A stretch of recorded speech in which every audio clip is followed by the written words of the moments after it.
کہ حضور اکرم صلی اللہ علیہ وسلم نے قبیلہ بنو مستلق سے زکوٰۃ وصول کرنے کے لیے ایک صحابی کو بھیجا، جاؤ وہاں زکوٰۃ وصول کر کے لاؤ۔ عجیب قصہ ہے یہ، پر یہ ہم سب کے لیے بہت بنیادی سبق ہے۔ ایک صحابی صرف اکیلے کہ جاؤ فلاں قبیلہ سے زکوٰۃ وصول کر کے، بڑا قبیلہ تھا بنو مستلق، مالدار قبیلہ تھا، گئے ان سے زکوٰۃ لینے کے لیے۔ ان کو پتہ چل گیا کہ حضور اکرم صلی اللہ علیہ وسلم کے صحابی آ رہے ہیں زکوٰۃ لینے کے لیے، اور زکوٰۃ کا عمدہ مال چھانٹ کر الگ کر دیا کہ ہم خوشی سے زکوٰۃ دیں گے۔ اور اتنا ہی نہیں بلکہ پورا قبیلہ ان صحابی کے اکرام میں، ان کے استقبال میں، ان کو اپنے قبیلے میں لے جانے کے لیے پورا قبیلہ بستی سے نکل کے باہر آ گیا۔ اب یہ چیز کیسے برداشت ہو، یہ کیسے برداشت ہو کہ ان میں ایسی اجتماعیت اور ایسا زکوٰۃ کے دینے کا شوق، ایسی اجتماعیت، ایسا زکوٰۃ دینے کا شوق۔ یہ بھی صحابی آدھے راستے پر تھے تو ایک منافق ملا راستے میں، پوچھا کہاں جا رہے ہو؟ کہ میں زکوٰۃ وصول کرنے جا رہا ہوں بنو مستلق۔ اس منافق نے کہا راستے میں کہ تمہیں حالات خبر ہے وہاں کیا ہو رہا ہے؟ تم بڑے سیدھے آدمی ہو، تمہیں حالات کی خبر نہیں ہے، ہم سے پوچھو کیا حالات ہیں، کیا حالات ہیں۔ اس منافق نے جھوٹ بولا اور یہ کہا اس صحابی سے کہ پورا قبیلہ تمہیں قتل کرنے کے لیے باہر نکل آیا ہے اور زکوٰۃ دینے سے انکار کر رہا ہے۔ ہاں یہ بہت ضروری بات ہے۔ اڑتی اڑاتی خبریں، اڑتی اڑاتی خبریں، جی ہاں۔ اس لیے حکم ہے کہ جب تمہارے پاس کوئی منافق خبر لائے تو تحقیق کرنا، حکم ہے اس کا۔ یہ خبر پہنچی کہ میں سچ کہہ رہا ہوں، میں دیکھ کر آیا ہوں، تم اکیلے ہو، وہ سب ہیں، تمہیں قتل کر دیں گے اور زکوٰۃ دینے سے انکار کر رہے ہیں، تم وہاں مت جاؤ، تم وہاں مت جاؤ۔ یہ صحابی اس بات کو سن کر آدھے راستے سے واپس ہو گئے، آ کے عرض کیا گیا رسول اللہ صلی اللہ علیہ وسلم، ہم تو گئے تھے آپ کے حکم کے مطابق زکوٰۃ وصول کرنے کے لیے، لیکن آدھے راستے پر معلوم ہوا کہ وہ پورا قبیلہ زکوٰۃ دینے سے انکار کر رہا ہے اور مجھے قتل کرنے کے لیے سب باہر نکل آئے بستی سے باہر۔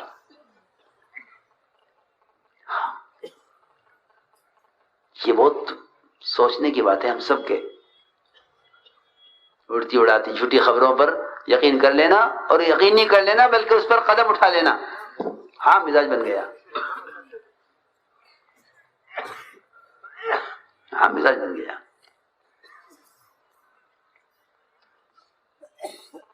آپ نے مشورہ کیا صحابہ سے کیا کریں، دو جرم ہیں ان کے، زکوٰۃ دینے سے انکار کر رہے اور آپ کے ساعی کو، زکوٰۃ وصول کرنے والے کو قتل کرنا چاہتے ہیں۔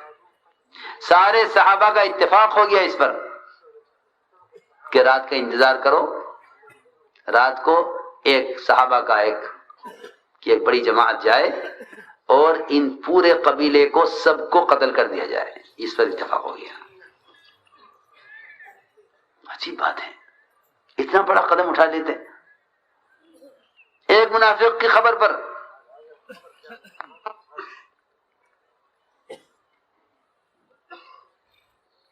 قرآن نازل ہو گیا، ان جاءکم فاسق بنبأ فتبینوا، اگر کوئی فاسق تمہارے پاس کوئی خبر لائے، کوئی منافق، تو اس کی تحقیق کر لینا۔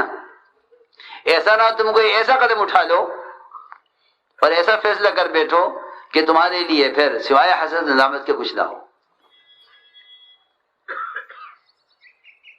چنانچہ تحقیق ہوئی، پتہ چلا کہ وہ تو پورا قبیلہ زکوٰۃ دینے میں اور پورا قبیلہ ان کے استقبال میں آ رہا، اور یہاں یہ فیصلے ہو رہے ہیں کہ ان کو قتل کر دیا جائے سب کو. اس لیے میں نے عرض کیا ایسی خبروں پر، بلکہ حدیث میں آتا ہے کفا بالمری کذبا ان یحدث بکل ما سمع، کہ ایک آدمی کے جھوٹا ہونے کی اتنا کافی ہے کہ سنی ہوئی بات کو آگے بڑھا دے کہ ہم نے سنا ہے، چلو تم بھی سنو، ہم نے سنا ہے تم بھی سنو، ہم نے یہ سنا ہے تم بھی سنو. ہاں، بڑا نقصان کیا ان موبائلوں نے امت کا، بہت بڑا نقصان کیا، عبادت کا، دعوت کا، ہر لائن کی عبادت کا کو کھوکھلا کیا ہے اس نے. پہلے تو دو آپس میں بیٹھ کر غیبت کر لیا کرتے تھے، اب تو پیغامات کے ذریعے غیبتیں ہوتی ہیں. جی ہاں، پیغامات کے ذریعے غیبت ہوتی ہے. ایک دنیا کے اس کونے میں بیٹھا ہے، ایک اس کونے میں بیٹھا ہے، دونوں بیٹھے ہیں دور دور، لیکن دونوں ایک مسلمان کا گوشت کھانے میں شریک ہیں. اس لیے کہ اللہ کے یہاں زنا کی بھی توبہ ہے مگر غیبت کی معافی نہیں ہے. زنا کی معافی ہے، غیبت کی معافی نہیں ہے. اللہ کے یہاں زنا کی معافی ہے، زنا کی معافی ہے. زنا کرنے والے کو آپ نے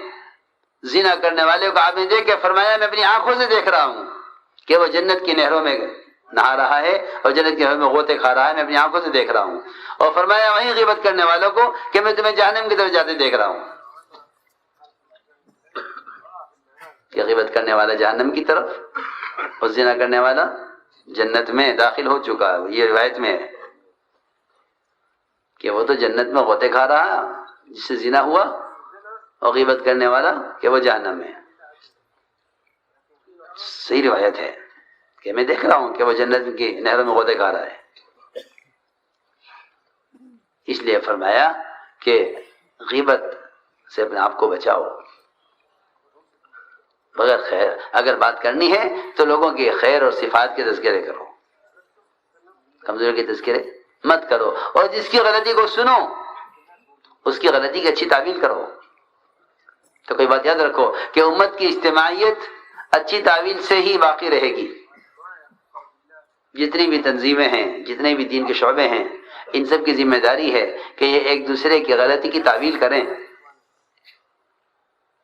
مسلمان کی غلطی کی تحقیق کا حکم نہیں ہے، تعویل کا حکم ہے. مسلمان کی غلطی کی تعویل کا حکم ہے. تعویل کسے کہتے ہیں؟ تعویل کہتے ہیں ایسی بات کہنا مسلمان کے بارے میں، ایسی بات کہنا مسلمان کے بارے میں جس سے اس کا گناہ ثابت نہ ہو سکے، اس کو تعویل کہتے ہیں. اس کو تعویل کہتے ہیں کہ مسلمان سے گناہ ثابت نہ ہو، اس کو گناہ سے بچاؤ. گناہ سے بچانا یہی نہیں ہے صرف کہ گناہ نہ کرے، گناہ سے بچانا یہ ہے کہ اس نے یہ گناہ کیا ہے، گناہ ثابت نہ ہو سکے. ہاں، اس سے گناہ ہو گیا مگر یہ گناہ ثابت نہ ہو، ایسی کوشش کرو. یہ حکم ہے کہ مسلمان کا جرم ثابت مت ہونے دو، مسلمان کا جرم ثابت نہ ہونے دو. میں تو عرض کرتا ہوں کہ یہاں تو خبر سن کر ثابت کر دیتے ہیں گناہ، اور صحابہ اور خود حضور اکرم صلی اللہ علیہ وسلم گناہ کا اعتراف کرنے والے کے گناہ کو بھی ثابت نہیں ہونے دیتے تھے. دو چیزیں الگ الگ ہیں. ایک مخبر ہے، خبر دینے والا، فلاں نے یہ کیا ہے، آپ یقین کر لیتے ہیں. اور ایک معترف ہے، خود اپنے بارے میں اعتراف کرنے والا، اپنے بارے میں اعتراف کرنے والا، اور آپ ثابت نہیں ہونے دے رہے. معاذ مالک اسلمی نے 4 مرتبہ کہا میں نے زنا کیا، میں نے زنا کیا، میں نے زنا کیا، میں نے زنا کیا. آپ ہر مرتبہ ان سے روک پھڑ لے کے جاؤ، زنا تم نہیں جانتے کیا ہے، تم نے زنا نہیں کیا. ایک صحابی نے کہا میں نے زنا کیا، فرمایا نہیں، تم نے پیار کیا، تم نے ہاتھ لگایا عورت کو، تم نے زنا نہیں کیا، تم اس کو زنا سمجھ رہے ہوں گے، آپ کے اشارے کو زنا دیتا ہوتا، تم نے زنا نہیں کیا، ہو گئے میں نے زنا کیا ہے. آپ معترف کے زنا کو ثابت نہیں ہونے دے رہے، یہاں جھوٹی خبر پر آدمی زنا ثابت کر لیتا ہے. عجیب بات ہے.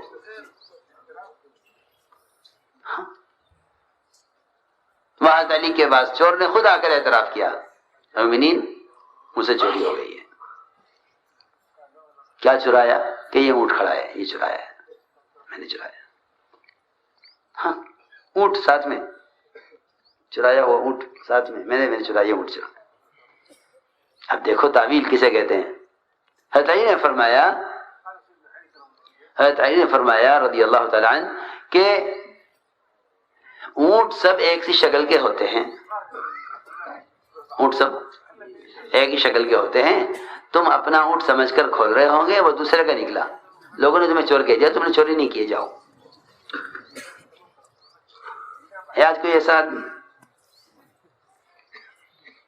میں دیکھ رہا ہوں، عوام کی بات نہیں کر رہا، کام کرنے والے بھی کر رہا ہوں. کام کرنے والے اس پر لگے ہوئے ہیں کہ ساتھیوں کا جرم ثابت ہو.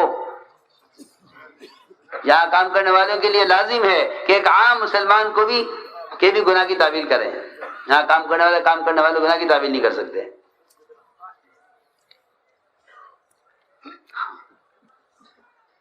ہمارا ماحول یہی ہے، اس نے یہ کیا، اس نے یہ کیا، اس نے یہ کیا، اس نے یہ کیا. اور کیوں کرتے ہیں؟ تاکہ یہ کریں گے تو یہ عوام کی نظر میں گر جائیں گے، تو پھر اللہ ہم سے کام لے لیں گے. جی ہاں، یہ ترکیب ہے. اور معاملہ دوسرا ہی ہے. معاملہ خدائی کی قسم یہ ہے کہ جو شخص کسی مومن کو ایمان والوں کے درمیان ذلیل کرتا ہے، وہ اللہ کی نظر میں پہلے ذلیل ہو چکا ہوتا ہے. جو اللہ کے نظر میں ذلیل ہو گیا، وہ دوسروں کو ذلیل کر کے عزیز اور عزت والے کیسے ہو جائے گا؟ ہاں. حضرت علی نے فرمایا کہ نہیں، تم نے چوری نہیں کی ہے، اونٹ سارے ایک شکل کے ہوتے ہیں، جاؤ. اس جگہ نہیں، ایسا نہیں ہے، میں نے دوسرے کا ہی سمجھ کر کھولا ہے، اپنا سمجھ کر نہیں کھولا. یہاں تک روایت میں جب اتنی بات ہو گئی، فرمایا بلاؤ جلاد کو. وہ جلاد آ گیا، تیل گرم ہو گیا، جلاد آ کے بیٹھ گیا ہاتھ کاٹنے کے لیے. ابھی کوئی فیصلہ نہیں کیا، حکم نہیں دیا ہاتھ کاٹنے کا. اٹھ کر چلے گئے حضرت علی. اور کہہ کر گئے کہ میرے آنے تک کچھ نہ کیا جائے. پھر آئے، کچھ دیر کے بعد آئے، فوراً نہیں، روایت میں دیر کے بعد آئے. لوگ ادھر بیٹھے رہے. اب جب آئیں گے حکم کریں گے، فیصلہ ہوگا ہاتھ کٹنے کا. آ کر روایت میں ہے کہ حضرت علی رضی اللہ تعالیٰ عنہ نے اس چور سے اس طرح بات کی جیسے اس سے پہلی ملاقات ہو رہی ہے. یہ کیا بات ہے؟ تم نے چوری کی ہے؟ سب کچھ ہو چکا، اقرار ہو چکا. اس سے پوچھا تم نے چوری کی ہے؟ اس نے کہا نہیں، میں نے چوری نہیں کی ہے. نے کہا جاؤ، چھٹی تمہاری. ہاں جاؤ، چھٹی. یہ کیا آپ نے مومنین؟ لوگوں نے کہا مومنین آپ نے کیا کیا؟ اس نے اعتراف کیا، آپ نے اس کو چھوڑ دیا، ہاتھ کیوں نہیں کاٹا اس کا؟ حضرت علی نے فرمایا کہ میں نے اس کو پکڑا تھا اس کے اعتراف کرنے کی وجہ سے، اور چھوڑ دیا اس کے انکار کرنے کے وجہ سے. وہ انکار کر رہا ہے، چھوڑ دیا.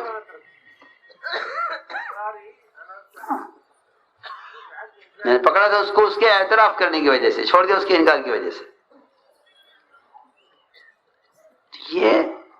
یہ سبق، یہ طریقے سکھلائے گئے ہیں کہ مسلمان کے فعل کی تعویل کرو، مسلمان سے درگزر کرو. جب بھی صحابہ سے کوئی غلطی ہوتی، حضور اکرم صلی اللہ علیہ وسلم اپنے ایسے صحابہ جو چاہتے تھے بدلہ لینا، جو چاہتے تھے پکڑ کرنا، ان کو آپ بتلاتے تھے نہیں ایسا مت کرنا، دیکھو یہ فلاں ہیں، یہ فلاں ہیں، ان کی یہ قربانی ہے، ان کی یہ قربانیاں. حضرت نعیمان ایسے مذاقی تھے، حضرت عثمان کا سر پھاڑ دیا مذاق میں ہی. ایسے مذاقی تھے کہ حضرت ایک صحابی کو غلام بنا کے بیچ دیا. لیکن جب بھی کہا جاتا تھا کہ نعیمان سے بدلہ لو، کہ نہیں، بدلہ نہیں لینا، کیونکہ یہ بدری صحابی ہیں، یہ بدری صحابی ہیں. حضرت حاطب نے مکے والوں کو خبر کی کہ حضور اکرم صلی اللہ علیہ وسلم تم پر حملہ کرنے والے ہیں. یہ بہت بڑی غلطی ہے. آپ کا راز فاش کیا مشرکین پر. جب بلا کر پوچھا آپ نے کہ ایسا کیوں کیا، کہ جی میری کمزوری ہے، میرے بچے وہاں ہیں، ان کی حفاظت کے لیے میں نے مشرکین پہ احسان کیا ہے، ورنہ اسلام کو کوئی نقصان ہو نہیں سکتا. اللہ کی مدد حق ہے آپ کے ساتھ، اللہ کی مدد آپ کے ساتھ حق ہے، اسلام کو نقصان ہوگا نہیں. میں نے مشرکین پر احسان کیا ہے ان کو خبر کر کے تاکہ میرے بچوں کی حفاظت کر لیں. آپ نے ان کی اس کمزوری کو اتنے بڑے جرم کے مقابلے میں قبول کیا. حضرت عمر نے تلوار نکال لی, اجازت دیجیے میں اس منافق کو قتل کر دوں. حضرت آپ نے فرمایا عمر تم اسے منافق کہہ رہے ہیں اور اسے قتل کرنا چاہ رہے ہیں, حالانکہ یہ تو بدری صحابی ہیں, یہ بدری صحابی ہیں. اللہ فرما چکا اعملوا ما شئتم قد غفرت لكم, اے اہل بدر تم جو چاہو کرو میں تمہیں معاف کر چکا. یہ سب ہمارے لیے اصول ہیں, اگر ان کی پابندی نہیں ہوگی تو اجتماعیت نہیں ہے, اجتماعیت نہیں ہے تو اللہ کی مدد نہیں ہے. اس لیے ہمیں چاہیے کہ ساتھیوں کی غلطیوں کی اچھی تعویل کریں اور ساتھیوں کے مقام کو پہچانیں اور ساتھیوں کو لے کر چلیں. اللہ کو استغنا پسند نہیں ہے, مشرکین سے بھی استغنا پسند نہیں ہے, تو امام علیہ استغنا کیسے ہو سکتا ہے؟ استغنا کا مطلب یہ کہ لاپرواہ ہونا لوگوں سے, کہتے نہیں آتے مت آؤ جاؤ اپنا کام کرو, ایسا نہیں. سب کو لے کر چلو, سب کو لے کر چلو ہر قیمت پر, سب کو لے کر چلو ہر قیمت پر, استغنا نہیں.